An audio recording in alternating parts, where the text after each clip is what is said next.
République. Bonjour Aurore Berger. Bonjour. Et bienvenue à la grande interview sur CNews Europe 1. Vous êtes donc député Ensemble pour la République des Yvelines. De Paris à Rabat, c'est le ministre qui fait la une avec ses paroles, mais aussi ses actes. Bruno Retailleau poursuit les expulsions. C'est le 3e vol groupé de clandestins qui a été organisé, cette fois vers l'Albanie. 17 majeurs, mais également 24 mineurs sont concernés. Est-ce que c'est le retour, selon vous, des fameux vols charter de Nicolas Sarkozy et de Charles Pasqua autrefois? Non, mais ce qu'il faut, c'est tout simplement faire appliquer la loi. Et la loi, c'est qu'à partir du moment où il y a des gens qui sont en situation illégale sur le territoire de la République, eh bien, ces personnes n'ont pas vocation à rester. C'est aussi la démonstration que la loi immigration a changé la donne. Le fait notamment de pouvoir expulser des personnes arrivées mineures en France. Parce que vous le savez, quand elles étaient arrivées mineures, eh bien, il n'y avait pas la possibilité ensuite de les renvoyer dans leur pays d'origine si elles avaient commis des délits. Aujourd'hui, c'est possible et je crois que ça, c'était un changement assez considérable qui a été réalisé. Donc tant mieux, la loi est appliquée et je crois que c'est ça qu'il faut faire. Le ministre martèle en tous les cas son message de fermeté. Il l'a fait au Maroc, il l'a fait avec une circulaire au préfet. Il affiche aussi sa détermination. Est-ce que pour vous, c'est la bonne personne au bon moment, au bon ministère? On verra sur les résultats. Moi, je pense que les Français... Bravo. Non, mais moi, je veux encore une fois des actes. Je suis comme les Français. Je pense qu'ils attendent des résultats. Ils se moquent un peu de savoir qui est à quelle place. Ils veulent juste savoir que la République est respectée et que la loi est respectée. Si c'est le cas, tant mieux. Encore une fois, on a changé la loi pour que ce soit possible. On a obtenu des avancées au niveau européen avec le pacte asile-immigration. Et ça a rendu aussi possible d'avoir enfin des frontières sécurisées aux frontières de l'Union européenne. Malheureusement, d'ailleurs, le Rassemblement national s'est opposé de manière très virulente à ce pacte asile-immigration. Donc, encore une fois... Pour être objectif, parce qu'il déplore la répartition, la clé de répartition des migrants. Oui, mais ça ne changera absolument rien sur la manière avec laquelle les migrants arrivent ou n'arrivent pas en France. Il n'y aura pas plus de migrants en France du fait du pacte asile-immigration. Il y aura surtout la capacité de reconduire plus vite, d'expulser ceux qui n'ont pas vocation à rester sur le territoire européen, parce que c'est aussi un enjeu européen et un enjeu international, d'où la visite d'État aussi du président de la République au Maroc. Vous allez juger donc le ministre de l'Intérieur sur les actes, par exemple, sur ces actes. En tous les cas, il ne recule pas sur l'aide médicale d'État. Aurore Berger l'a continué à dire encore hier, lors d'un 20h, qu'il veut la transformer en aide médicale d'urgence. Sur cet acte-là, il a raison. Mais le sujet, il n'est pas un changement sémantique d'aide médicale d'État, d'aide médicale d'urgence. Mais c'est pas que sémantique. Moi, s'il faut regarder le panier de soins, moi j'ai déjà dit 10 fois que s'il fallait regarder le panier de soins, j'avais pas de difficulté si jamais on considérait qu'il y avait des actes médicaux qui n'avaient pas vocation à être dans ce panier de soins. En revanche, ce que je dis, c'est que une suppression sèche de l'AME ou une restriction trop forte de l'AME, à la fin, ça coûterait plus cher aux Français. Pourquoi ? Parce que ce sont des personnes qui tout simplement iront à l'hôpital public. Et à l'hôpital public, on vous demande ni votre carte nationale d'identité, ni votre carte vitale, on vous soigne. Donc si à la fin, c'est afficher quelque chose, mais que ça coûte plus cher aux Français et que ça ne change rien sur les conditions d'accès à l'immigration en France, non. Moi, je ne veux pas de l'affichage. Est-ce qu'une aide médicale d'État qui deviendrait une aide d'urgence, un peu comme ce qui se passe dans d'autres pays européens avec un panier resserré aujourd'hui, vous dites oui? Et ça dépend ce qu'il y a comme soin. Je ne peux pas vous répondre oui comme ça. Je veux savoir concrètement quel serait... vous n'allez pas avoir quel serait... Non mais si en fait, quand vous regardez le panier de soins, c'est ça que vous regardez. Vous dites, ok, est-ce que là on va beaucoup plus loin? Est-ce qu'on est beaucoup mieux disant que d'autres pays? Est-ce que c'est légitime de l'être ou pas? Donc encore une fois, il y a un objectif qui est un objectif d'accueil, mais cet objectif d'accueil, il doit se combiner avec un objectif de fermeté et d'application des règles qui sont les règles de la République. Pour Emmanuel Macron, la présence de Yacine Bellatar n'est pas un sujet de débat. Aurore Berger, c'est anecdotique, a-t-il dit. Pensez-vous vous-même que ce soit anecdotique d'avoir dans sa délégation quelqu'un qui a été condamné pour menace de mort? Est-ce anecdotique de fréquenter, quand vous êtes président de la République, quelqu'un qui a déclaré « je ne suis pas Charlie, je ne suis pas Nice » ? Est-ce que ça relève de l'anecdote d'avoir été proche du CCIF qui a été dissous par l'ancien ministre de l'Intérieur, Gérald Darmanin? Moi, ce que je regrette, c'est de devoir en parler ce matin. Pas que vous me posiez la question parce que je comprends qu'elle soit légitime, mais parce que c'est un sinistre personnage qui a menacé aussi d'ailleurs des personnes qui, elles, sont exemplaires dans la République. Je pense à Sophia Aram, je pense à quelqu'un qui a été extrêmement important dans le combat pour la laïcité, qui est Laurent Bouvet, qui n'est plus là aujourd'hui et qui avait subi ces attaques. Donc, j'avoue que je ne sais pas quelle est la raison de sa présence. Je crois qu'il y a... Elle vous choque ? En tout cas, ce qui est anecdotique, c'est ce personnage. Ce qui est anecdotique, c'est ce personnage. C'est un sinistre personnage. Il y avait dans cette délégation des personnalités qui font honneur à la France, qui font honneur aux relations entre la France et le Maroc. Je pense à Leïla Slimani qui était présente, par exemple. Je préfère parler d'elle ce matin. Oui. Je préfère parler de ceux qui font honneur. Je préfère parler de ceux qui font honneur à notre pays, à nos relations, plutôt qu'à ceux qui sont auprès du président de la République.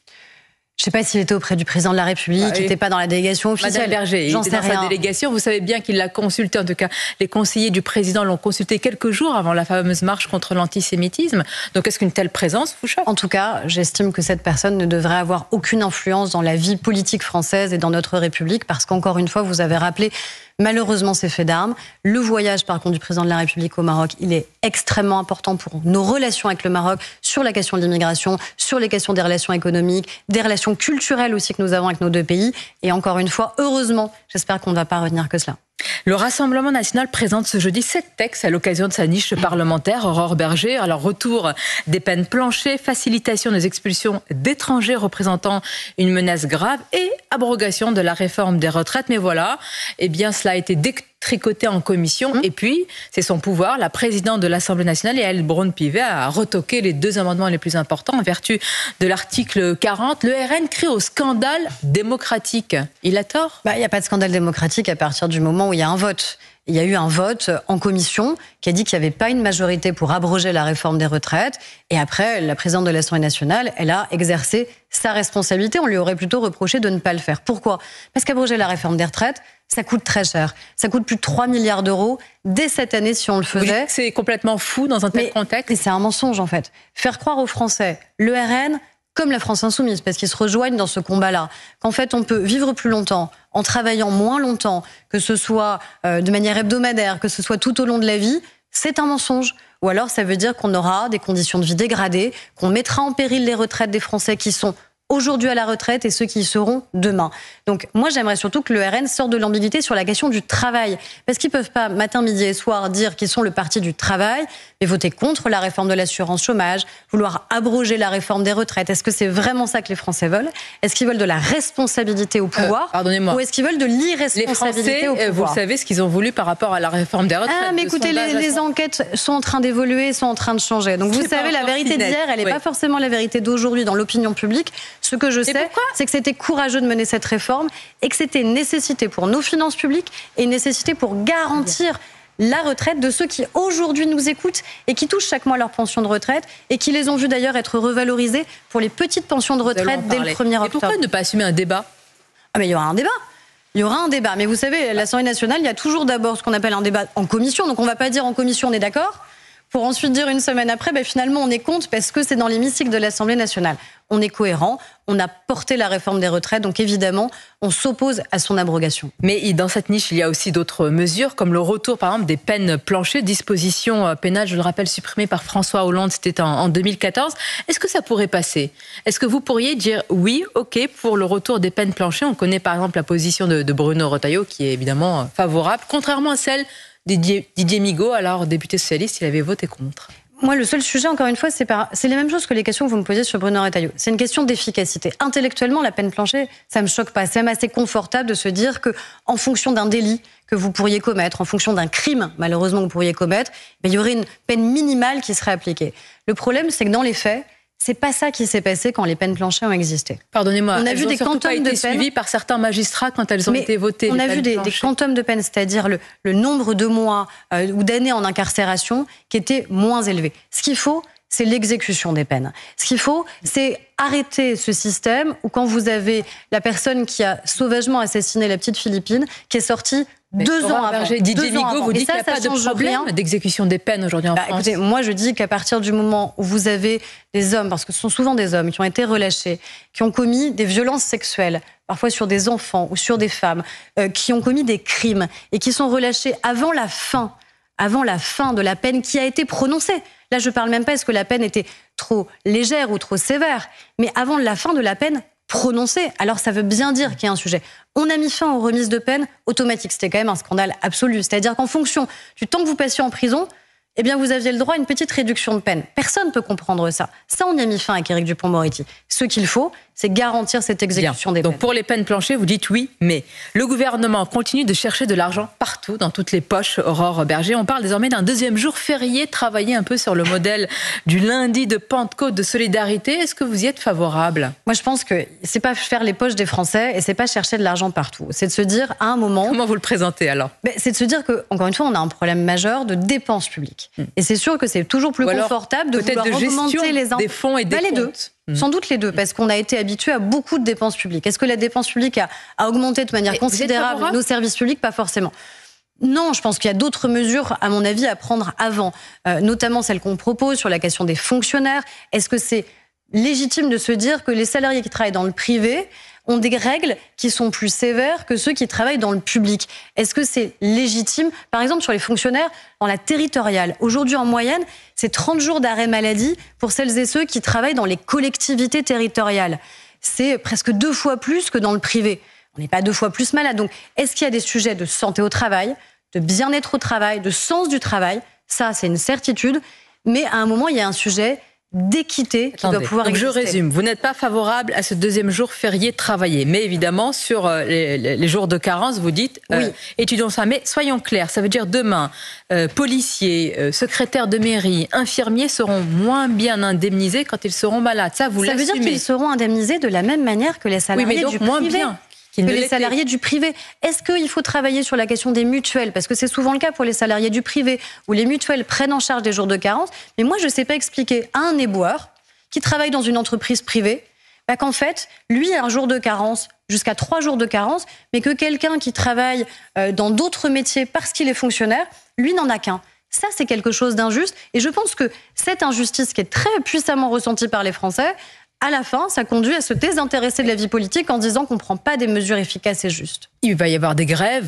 C'est pas, il n'y a pas besoin de boule de cristal pour le deviner. Est-ce que vous pensez que le gouvernement va tenir, doit tenir?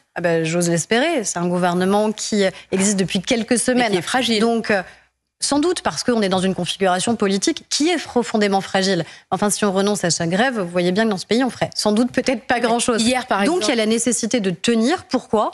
Parce que ce sujet de finances publiques est majeur.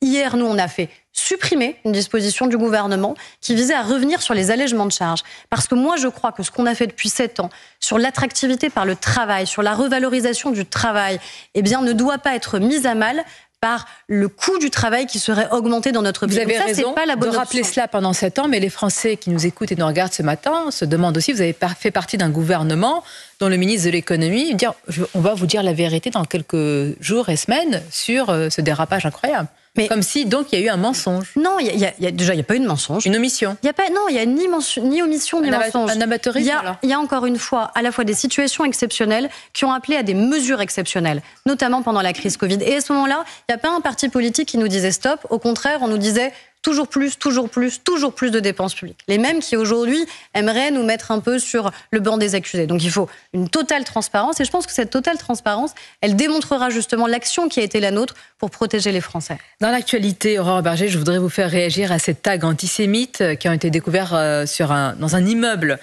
du 11e arrondissement. Ça concerne, semble-t-il, une personne en particulier française juive. Sur sa porte, sur son palier, il est écrit « Mort aux Juifs ». Et cela se passe dans le même immeuble où a été tuée Mireille Knoll en 2018.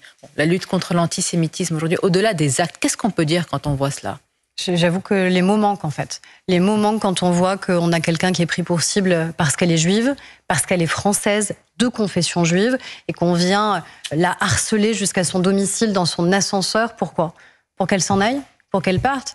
Et c'est là où il faut qu'on soit intraitable et implacable. C'est-à-dire que toute la République doit se dresser pour refuser que cette haine antisémite puisse prospérer et qu'on trouve une seule once de légitimité. Est-ce qu'on peut être intraitable en ayant une position aussi ambiguë que celle du président de la République à l'égard d'Israël? Mais je crois qu'il y a une position qui est très claire depuis le début. Libération inconditionnelle des otages. Très clair du président de la République. Libération inconditionnelle des otages. On n'a jamais mis la moindre conditionnalité au fait que les otages puissent être libérés. Anti-Hamas pour arriver aujourd'hui à mettre en cause la défense d'Israël. La position qui est celle de la France, c'est quoi? C'est Personne ne doit remettre en cause la légitimité d'Israël à exister. Personne ne doit remettre en cause la légitimité d'Israël à se défendre. Personne ne doit oublier que ceux qui ont attaqué Israël, c'est un groupe terroriste, le Hamas, et que ce que nous vivons malheureusement depuis le 7 octobre a comme point de départ les pires attentats terroristes qu'Israël a connus. Ça, c'est votre position, ce n'est pas celle d'Emmanuel Macron. De la France, on a toujours rappelé... C'est celle du président de la République. Ah oui, je le crois profondément. Vous avez entendu ces dernières déclarations ? Oui, évidemment que je les ai entendues. Vous pensez qu'elle colle à ce que vous dites ? Je crois qu'il a toujours rappelé quel était le point de départ. Et qu'à la fin, si on veut vraiment garantir à la fois la paix dans cette zone et qu'on veut garantir aussi un cessez-le-feu, parce qu'on a un sujet humanitaire à Gaza, la première chose, c'est la libération des otages, dont 2 qui sont de nos compatriotes. Il faut le rappeler. Je voudrais terminer très rapidement par un autre sujet, mais je sais qu'il est important. Vous êtes souvent exprimé dans ce domaine-là, la condamnation de Nicolas Bedos, réalisateur, acteur, qui a suscité de très nombreuses réactions. Il écope de 6 mois sous bracelet électronique et 6 mois avec sursis pour des agressions sexuelles sur 2 femmes. Pour Ségolène Royal, Nicolas Bedos est un prédateur sexuel. Pour Sandrine Rousseau, il a été condamné et elle ajoute sur X le bisou qui cache les faits. Elle fait référence à son avocate qui avait parlé d'un simple bisou dans le cou. Comment vous réagissez ? Mais je crois qu'il faut toujours dire sur ces questions-là que la seule vérité qui doit pouvoir exister, c'est la vérité judiciaire. On appelle systématiquement les victimes à aller porter plainte, ce qui est une preuve de courage de s'exposer, d'aller porter plainte. On ne gagne rien à aller porter plainte, si ce n'est sans doute se sauver soi-même de la situation qu'on a vécue. Et moi, ce qui m'a beaucoup marqué par rapport à la décision et aux commentaires, c'est ceux qui ont essayé de minimiser, comme si tout cela n'était pas bien grave. Mais si demain ça arrive à votre fille, que quelqu'un, parce qu'il se sent tout puissant, lui met la main sur le sexe, désolé, mais c'est ce qui s'est passé, la force à l'embrasser... C'est pas grave. Est-ce qu'il y a une hiérarchie à faire entre ceux qui parfois sont condamnés de manière légère à des délits extrêmement graves et ce fait-là ? Mais je crois juste que la justice est passée. Et que la justice a reconnu qu'encore une fois, il n'y avait pas à Non, je crois qu'il ne faut pas d'exemple. La justice, elle n'a pas à délivrer des exemples. La justice, elle a à passer et à considérer les faits. Et les faits, c'est tout simplement que les agressions sexuelles dans notre pays doivent être condamnées et que le message qui doit être envoyé, c'est qu'encore une fois, aucun homme, quel qu'il soit, n'a autorisation pour violenter une femme, pour agresser sexuellement Sandrine Rousseau, même combat. Non, pas même combat. Quand je vois notamment ce qui s'est passé par exemple avec Julien Bayou, là aussi, je dis que la seule vérité qui doit exister, c'est une vérité judiciaire. Et que ça n'est pas parce que c'est votre adversaire politique interne que vous pouvez venir sur un plateau télé pour essayer de le mettre à mort. Parce que ça aussi, c'est une dérive et que ce genre de dérives, elles font mal en général, à mon avis, à la capacité des femmes à oser porter plainte, mais surtout à la capacité de la société à les entendre. Merci Aurore Berger, c'était votre grande interview sur CNews et Europe 1. Merci Sonia Mabrouk, merci Aurore Berger.